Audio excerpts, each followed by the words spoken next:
एक कॉलेज मित्र असतात, एक मैत्रीण आणि एक मित्र असतो.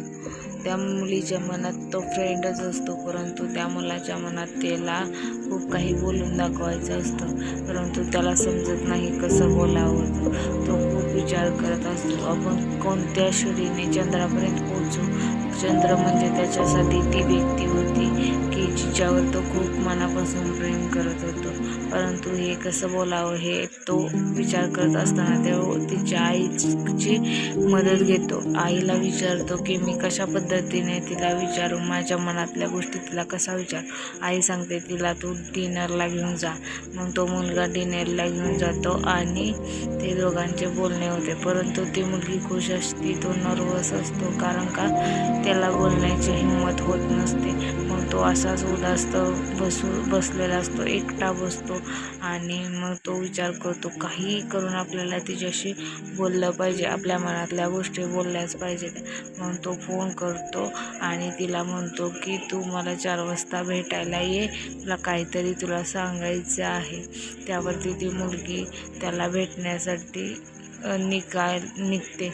तो मग निघत असताना मग त्यांना असं वाटतं की कुठेतरी आपण जाऊन एका स्थळी बसूया. मग ते दोघंजणी येतात, तेवढ्यात त्याला फोन येतो आणि म्हणतात की ऑफिसमध्ये जायला लागेल. मग तो ऑफिसमध्ये येतो, तो मुलीला तिथे खालीच उतरवतो, ऑफिसच्या खाली थांबवतो आणि तो ऑफिसमध्ये जातो. ऑफिसमध्ये गेल्यानंतर ना त्याला समजते की आपल्याला खूप काम आहे, आपल्याला उशीर लागणार आहे, पण तो कामातच गुंग होतो आणि त्याच्या लक्षातच येत नाही किती वाजले ते. मग त्याचा ऑफिसचा बॉस त्याला लेटर देतो आणि लेटरमध्ये त्याचं प्रमोशन झालेलं असतं. मग तो प्रमोशन झालं म्हणून आनंदी असतो. प्रमोशन झाल्यामुळे त्याला कामही अधिकचं लागतं. त्याच्या ह्याही लक्षात येऊन जातं की आपली मैत्रीण खाली येऊन थांबलेली आहे आणि आपण इथे काम करत बसलेलो आहे. त्यावरती तो त्याचे हे लक्षात जातं, त्याच्यामुळं तो कामातच गुंग होतो. काम करून झाल्यानंतर 9 वाजतात आणि 9 वाजता त्याला समजतं की आपली मैत्रीण खाली वाट बघत आहे.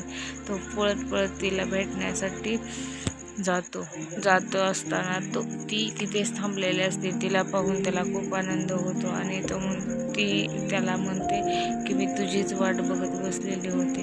त्यावरती तो म्हणतो की मला वाटलंच नाही की तू माझ्यावरती देखील प्रेम करते, म्हणून मी पण देखील शांत बसलेलो होतो.